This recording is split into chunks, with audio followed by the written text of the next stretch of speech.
Immense privilege to join Your Excellencies in this distinguished assembly, a privilege made possible by peaceful democratic transition following free and fair elections in Kenya on the 9th of August 2022.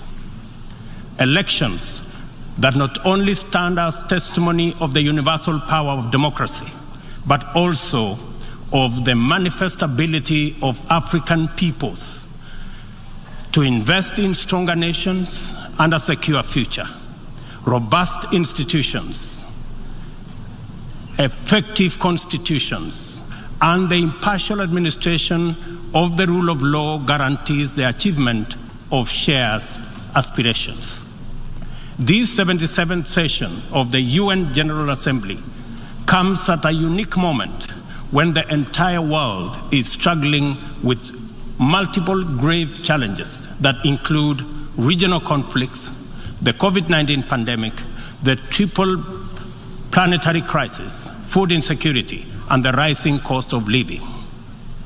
I take this opportunity to congratulate you, Mr. President, on your election to preside over this session and to express my confidence that your wealth of experience offers us significant assurance of your good leadership.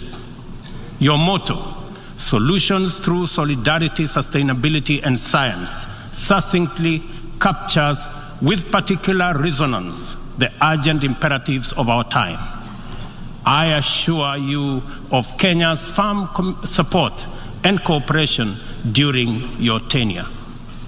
I further take this opportunity to commend your predecessor, His Excellency Abdullah Shahid, for his bold steps in steering the United Nations community and for ensuring its business continuity under the unprecedented circumstances occasioned by multiple global threats such as the COVID-19 pandemic. Excellencies, human well-being is under grave threat. The health of the planet requires urgent attention. The immense pressure exerted by conventional threats such as climate change, the global food crisis, terrorism, cybercrime, and armed conflict has been compounded by unprecedented, devastating disruptions due to COVID-19. I express my approval of the theme for this session, a watershed moment, transformative solutions to interlocking challenges. Because it boldly signals the window of opportunity we now have to escalate our engagement from firm consensus to decisive action. In many respects, the COVID-19 pandemic stripped us of many illusions and exposed stark justice and solidarity deficits in the face of existential crisis.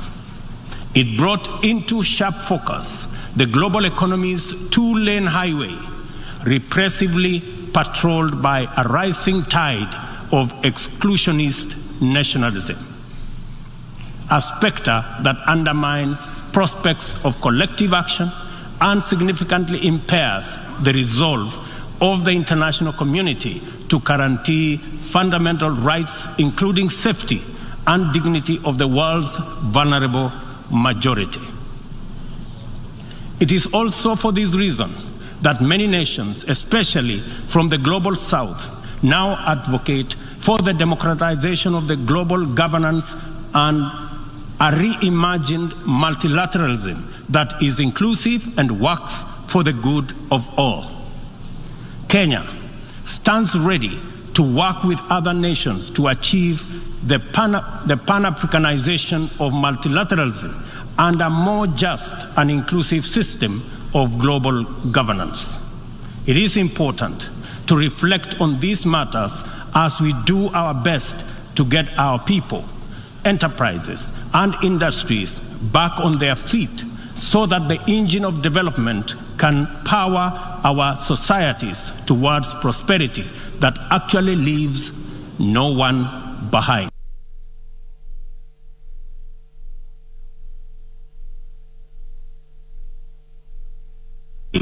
To recover from the shock. I suggest that we have a golden opportunity to faithfully adhere to this motto by augmenting it in word and in deed with an additional B: building back better from the bottom. Building back better from the bottom upwards is essentially about including the marginalized working majority in the economic mainstream. The bottom millions relentlessly wage their daily battle for survival in a crowded arena characterized by scarcity of opportunity and generally precarious existence. The ingenuity, optimism, resilience, and energy in this ever-bustling bottom is sometimes called hustling. Invisibly to policymakers and beyond the reach of many public services, these hustlers take nothing for granted, surviving overwhelming odds and frequently succeeding greatly. In the words of Abraham Lincoln, things may come to those who wait, but only things left behind by those who hustle. It is time to bolster the resilience of our nations, to mainstream these millions through deliberate strategies and efforts for economic inclusion by building back better from the bottom up.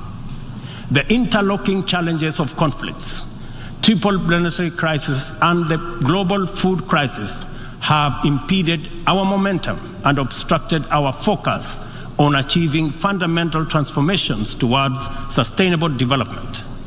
In the Horn of Africa region, severe drought and disruption of supply chains due to the COVID-19 pandemic, as well as the Russia-Ukraine conflict, have left us food insecure, and consequently, we have been constrained to repurpose our strategies to prioritize drought and famine relief, insulating education and disruption, and improving social protection and healthcare systems to secure the well-being of our people. Many countries now bear witness to the unsettling phenomena of rivers, canals, and water reservoirs that are drying up on account of drought and heat waves occasioned by climate change. Kenya is no exception. The northern arid and semi-arid rangelands of our country have been gravely impacted by drought, whose severity has not been seen or experienced in 40 years. 3.1 million residents of these atolls are now severely food insecure on account of scarce rainfall over 3 consecutive seasons, leading to poor crop and pasture. This unprecedented confluence of intensely adverse events has exacerbated water scarcity and starvation, worsened by rising food prices, thus complicating Kenya's roadmap towards delivering good quality of life to our citizens and hindering the progress to achieving SDG number 6 and SDG number 2. Severe drought has affected not only the Horn of Africa and the Sahel regions, but continues to devastate many others, including Asia, Europe, and the Americas. If for no other reason, the fact that we all are in this together must strengthen the case for concerted efforts across continents. With this in mind, I call on member states and all relevant stakeholders to demonstrate strong political will and showcase effective cooperation by supporting the most affected countries financially, as well as through sharing land restoration and climate change adaptation technologies. It is through collaboration to expand inclusion that we can attain a new paradigm in multilateralism. The latest report of the Intergovernmental Panel on Climate Change reminds us that we cannot afford to waste another moment debating the merits of doing something vis-à-vis doing nothing.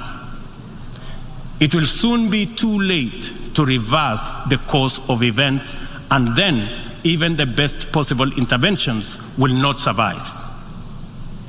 As leaders, every day is an opportunity to expedite our efforts to confront the triple planetary crisis. It will be recalled that during the Stockholm Plus 50 meeting, which Kenya had the honor of co-hosting with Sweden, there was consensus from states on the need to act urgently in addressing environmental impacts. Given this agreement, it is deeply concerning that little progress has been made in respect of the needful actions.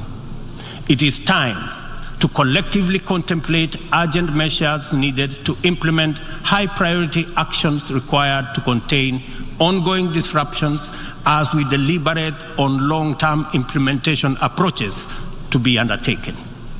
I fully agree with the Secretary General's memorable statement that, and I quote, "We have a rendezvous with a climate disaster," end of quote. I add that we must not be taken by surprise. If indeed forewarned is forearmed, this is our opportunity to mobilize with tremendous urgency and take action at once. Excellencies, the agricultural sector has an important part to play in reducing the severity of climate change. A number of practices have a bearing, positive or negative, on various dimensions of the environment. Investing in modern agricultural technology is therefore one important avenue towards tackling prevailing environmental changes. Kenya is responding through substantial investment in climate-resilient agriculture. At the core of our 10-year strategy for agricultural sector growth and transformation are 9 flagships. They include the registration of farmers to direct incentives, improving farmer practice through customized extension services, monitoring of emergency food reserve stocks using digital food balance sheet, and the use of early warning systems to monitor food supplies and market prices. Agriculture remains the bedrock of the development of many nations and will thus continue to hold the key to the creation of equitable and sustainable growth for our people. No country, large or small, has ever attained significant growth without modernizing its agricultural sector.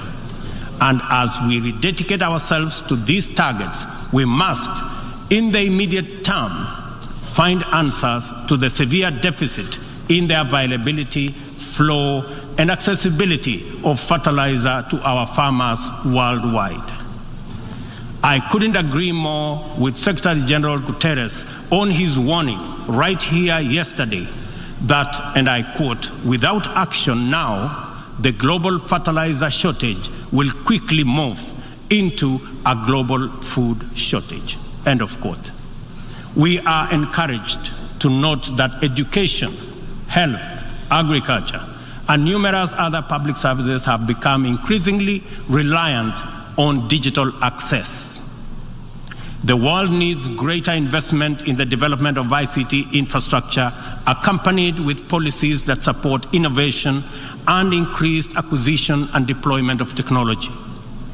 In so doing, we should be driven by the conviction that these measures offer a viable shortcut to poverty reduction and the promotion of inclusive development.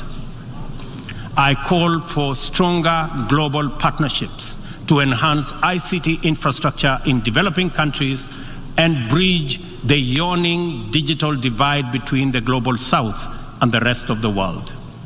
Excellencies, this 77th session of the Assembly follows the commemoration of the 50th anniversary of the United Nations Environmental Programme, UNEP, at 50, as well as Stockholm Plus 50, and the 4th United Nations Ocean Conference in Lisbon.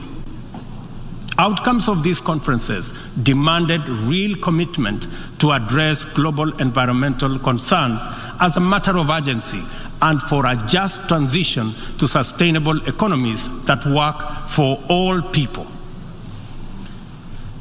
The March 2022 landmark resolution of the 5th United Nations Environmental Assembly in Nairobi to end plastic pollution is a decisive signal to the world that the world is prepared and motivated to act on this menace. Kenya is committed to work closely with other nations to pursue legally binding instruments aimed at bringing an end to plastic pollution. As the host nation to UNEP and the UN Habitat, Kenya affirms that these critical United Nations agencies have an indispensable role in the promotion of environmental sustainability globally, as well as developing socially and environmentally sound and sustainable cities. In keeping with its strong commitment to multilateral institutions, Kenya has made available more land for the United Nations office in Nairobi to facilitate the upgrading of its complex. I take this opportunity to call on member states to complement this contribution through enhanced financing to adequately modernize the union facilities in Nairobi. Kenya remains a strong advocate for making the sustainable use of oceans and blue economy resources a development priority, holding the firm belief that significantly increased investment in this essential sector can end hunger, can also reduce poverty, create jobs, and spur economic growth. I urge the Secretary General to continue calling attention to the urgent need to develop this vital sector. In particular, I call on developed countries to invest in sustainable fishing, protect marine ecosystems, and share ocean-based climate solutions with developing countries. For our part, I am pleased to report that building on the historic 2018 Sustainable Blue Economy Conference in Nairobi, Kenya is reviewing its national blue economy strategy to strengthen community structures in participatory management of fresh water, coastal and marine resources, and ecosystems. The strategy is expected to contribute to our economic development through food and nutrition security, coastal and rural development, and income increases along the aquaculture value chain. It also enhances maritime transport and tourism. We invite development partnerships to invest in Africa towards building capacity to sustainably utilize marine resources. We must rally together to make the best use of Africa's vast blue resources in developing our economies while meeting our climate targets. As we look forward to the 27th Conference of Parties to the United Nations Framework Convention on Climate Change, COP27, scheduled for Sharm el-Sheikh in Egypt, it is logical to expect that member states will shift their attention towards the development and implementation of frameworks for climate change mitigation. Accomplishment of pending actions by member states is essential for the implementation work that lie ahead. I therefore call upon all of us to urgently deliver on all commitments made towards climate change financing. On this matter, it is critical to emphasize that we are running out of time. Over the past decade, Kenya has sustained its aggressive pursuit for rapid socioeconomic transformation through three principal roadmaps. First is the Kenya National Vision 2030. Second, the formal long-term blueprint aimed at transforming Kenya into a newly industrialized, urban middle-income country, providing high quality of life to its citizens in a clean and secure environment by 2030. The second has been the Africa Union's Agenda 2063, and the third, the Sustainable Development Goals. Kenya looks towards tapping into a variety of resources to catalyze the achievement of these interlocking and mutually reinforcing objectives. The disruption and ensuing crisis due to COVID-19 pandemic compelled us to diversify our focus into new interventions, including economic stimulus program a COVID-19 economic recovery strategy, and a COVID-19 socio-economic re-engineering recovery strategy, all aimed at mitigating the adverse impacts of the pandemic. I confirm that we have done the best of everything we could in the circumstances. Nevertheless, it is not enough. Kenya and the rest of Africa, like other developing nations, are in need of greater international partnership and cooperation to avert economic crisis in the wake of the pandemic. Developing countries, being heavily burdened by external debt servicing, run the risk of losing development gains due to the shocks inflicted by the pandemic and associated disruptions. I call upon global financial institutions and the international community to take urgent measures and release all existing financial instruments to provide much-needed additional liquidity and secure better fiscal space for developing countries like Kenya to enhance social investment, support climate change adaptation and mitigation, and address security needs and resolve development financing challenges. On behalf of Kenya, therefore, I join other leaders in calling upon the World Bank, the International Monetary Fund, and other multilateral lenders to extend pandemic-related debt relief to the worst-hit countries, especially those affected by the devastating combination of conflict, climate change, and COVID-19. Furthermore, I urge the G20 to extend and expand the scope of the common framework to suspend or reschedule debt repayments by middle-income countries during the pandemic recovery period. At this point, I would like this distinguished assembly to take a moment and consider the peace and security landscape, a landscape currently beset with multiple challenges, yet abounding with considerable opportunities. Our home region of East and Horn of Africa is in particular burdened by significant conflicts and challenges with implications for the region's development. We stand on the cusp of first opportunity for galvanizing confidence-building measures to generate and sustain momentum towards sustainable peace. In its role as an anchor state in the region, Kenya has sustained our investment in diplomatic efforts to find lasting peace in multiple situations within and beyond the region. Although some processes have yielded undeniable success, challenges remain. I therefore strongly reiterate our call for partnership towards confidence-building measures and urge more concerted efforts towards sustainable peace and stability. Kenya is currently serving in the United Nations Security Council.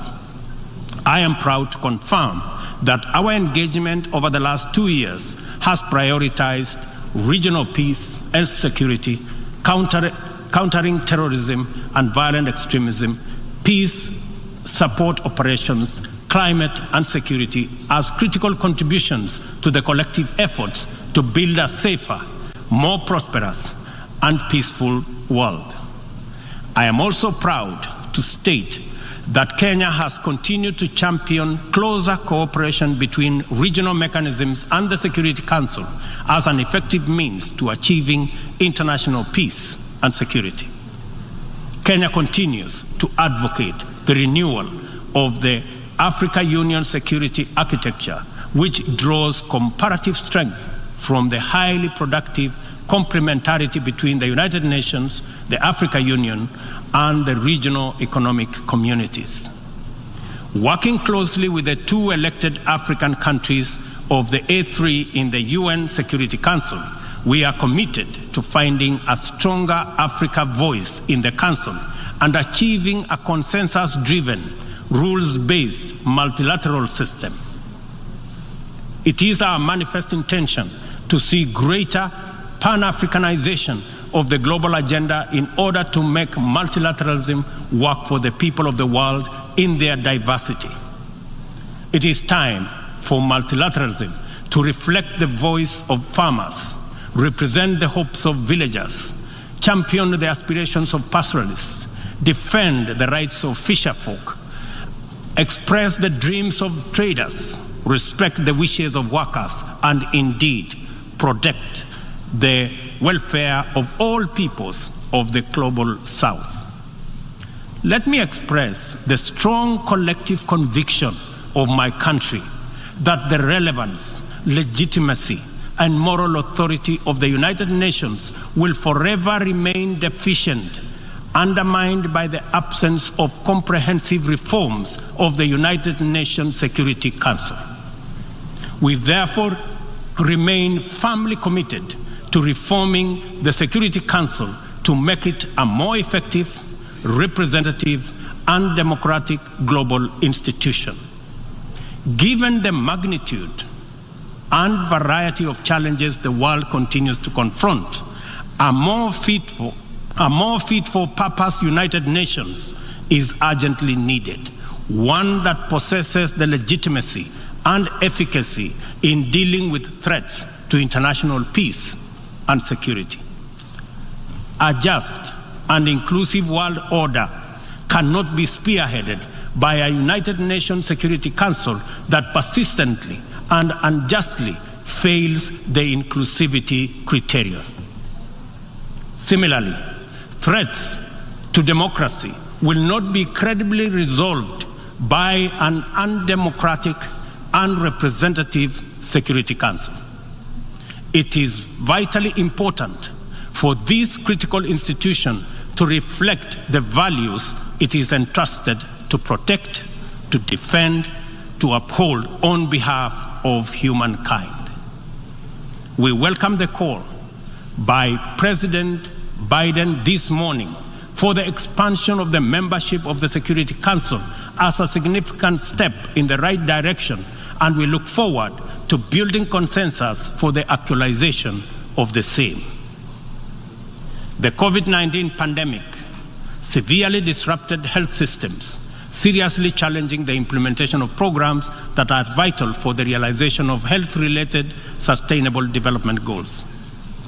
To place us firmly back on track and accelerate our progress towards these SDGs targets, it is imperative for us to foster sustainable partnerships between governments, other state actors, the civil society, and the private sector. This modality of collective action is particularly vital for building resilient health systems, whose importance in enabling us withstand future pandemics and other health crises can no longer be disputed. For this reason, Kenya will continue to strongly support the development of legally binding World Health Organization international instrument to anchor global solidarity and promote equity.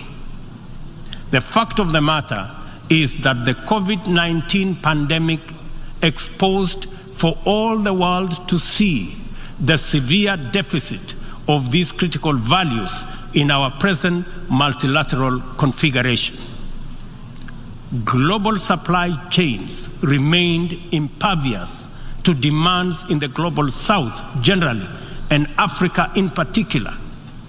Unequal access to vaccines underscored this unjust and unequal situation with unforgettable clarity.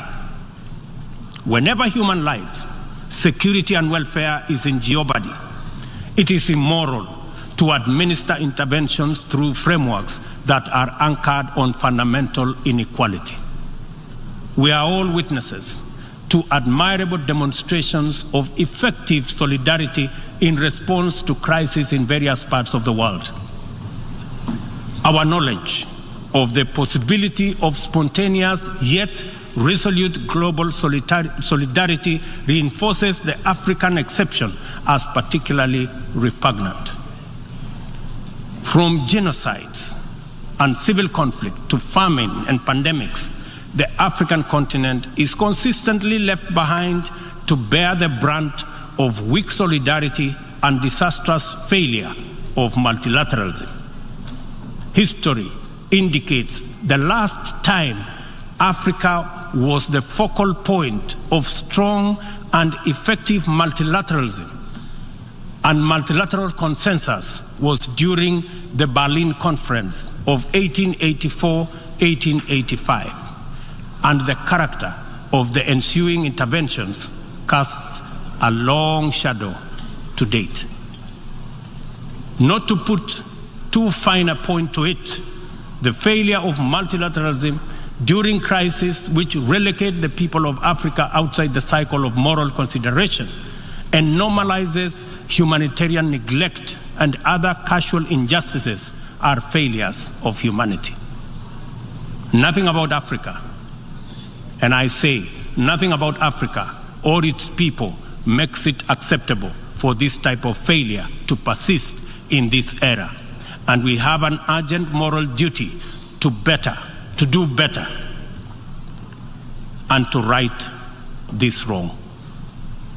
For decades, Africa has borne the brunt of 3 epidemics: the HIV, tuberculosis, and malaria.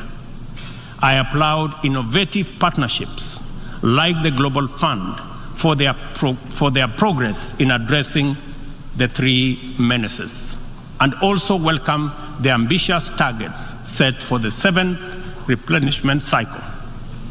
Kenya is committed to supporting the Global Fund and implementing the agreed targets in order to actualize our pledge at the replenishment conference. Kenya calls upon all countries implementing the Global Fund programs, especially fellow African states, to remain at the forefront in championing for successful replenishment of the fund. This way, the mobilization of much-needed resources is enhanced, bringing us closer to the final elimination of these dangerous diseases. In conclusion, Kenya joins the Secretary General in calling for the strengthening of multilateralism as the only sustainable path to a peaceful, stable, and prosperous world for all. This is the imperative of our time and the call of this moment. It is time to work on the trust deficit with stronger conviction that none of us is really safe until all of us are safe. The theme of the 77th session, and I quote, "a watershed moment, transformative solutions to interlocking challenges," end of quote, demands that we recognize the crises we must confront are interlinked in a complicated way. They can only be effectively addressed through more imaginative strategies and innovative formula. A population of 8 billion people in a densely networked world increasingly looks up to the multilateral system as the anchor for their individual aspirations directly and indirectly through robust national frameworks. Increasingly, therefore, the United Nations system is expected to be responsive to these needs, and for the proceedings in this forum, in a forum like this, to speak to ordinary people in far-flung reaches of our incredibly diverse globe. It is impossible to address all their individual needs directly, but it is possible to respond to all of them by speaking with conviction to the universal values of equality, inclusion, justice, solidarity, and collective action, and by making sure that all our interventions effectively reflect them with clarity.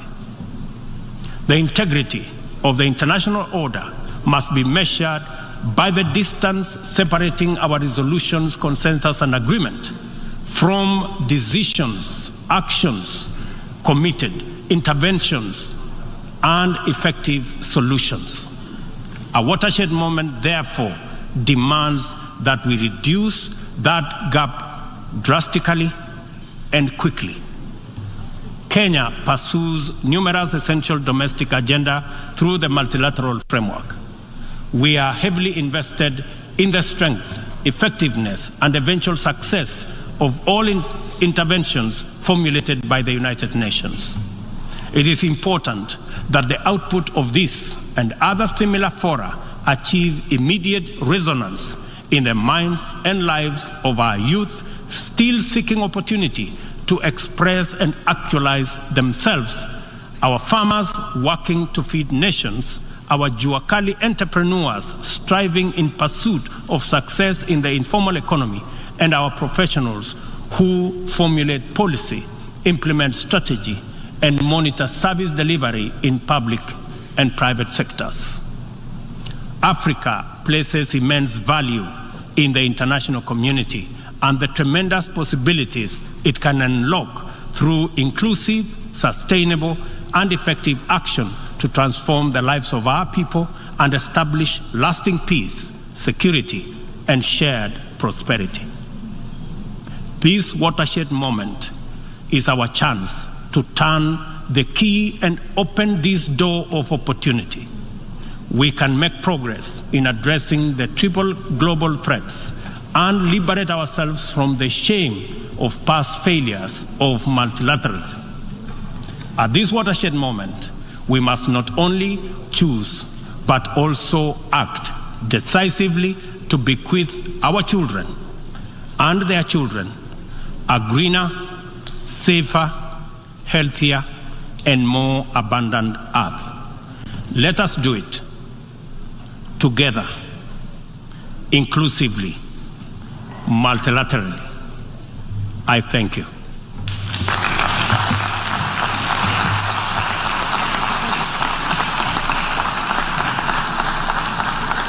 Oh, no.